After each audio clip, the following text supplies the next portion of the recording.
ভক্তের ভগবান শ্রীকৃষ্ণ।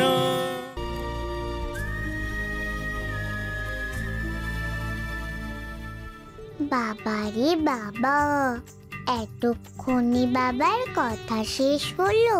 কত কথা, নিশ্চয়ই খুব দরকারি কথা। কি এমন শালা পরামর্শ ছিল যেটা আমাদের সামনে হতে পারে না, বা আমরা সেটা শুনলে মহা বিপদ হয়ে যাবে? তোমাদের কাউকে কিছু না জানিয়ে আমি রাঘবেন্দ্রকে মথুরাতে পাঠিয়েছিলাম একটা সংবাদের আশায়।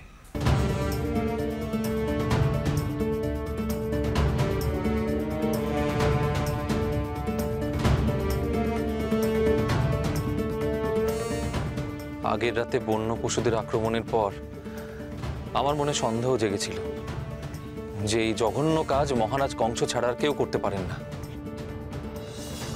ওরে বাবা, ওই সব পশুদেরকে কংস রাজা পাঠিয়েছে? ওনার কাছে তো তাহলে অনেক পশু আছে। আর কি সংবাদ পেলে? তোমার যা সন্দেহ ছিল সেটা বিশ্বাসে পরিণত হলো, তাই তো? আমি আগেই বলেছিলাম কংস রাজা চুপ করে বসে থাকার মানুষ নয়, নিশ্চয়ই কোনো না কোনো কুচিন্তা আছে। ও তো চায় আমার গোপালের ক্ষতি করতে, আমার গোপালকে আমার কাছ থেকে দূরে সরিয়ে নিয়ে যেতে। কেড়ে নিতে চাইলেই কি হলো মা? আমি গেলে তো। না যশোদা, তোমার ধারণা ভুল।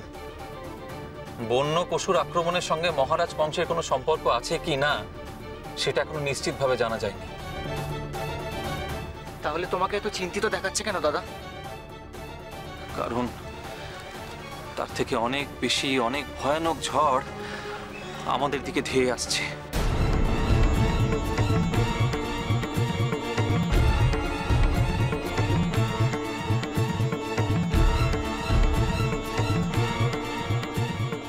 ওরে বাবা, আবার ঝড় আসছে নাকি?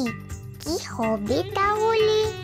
ধবলিকে ভালো করে বেঁধে রাখতে হবে। কি রে ভাই, আবার নাকি ঝড় আসবে বলছে? তাই তো ভাবছি।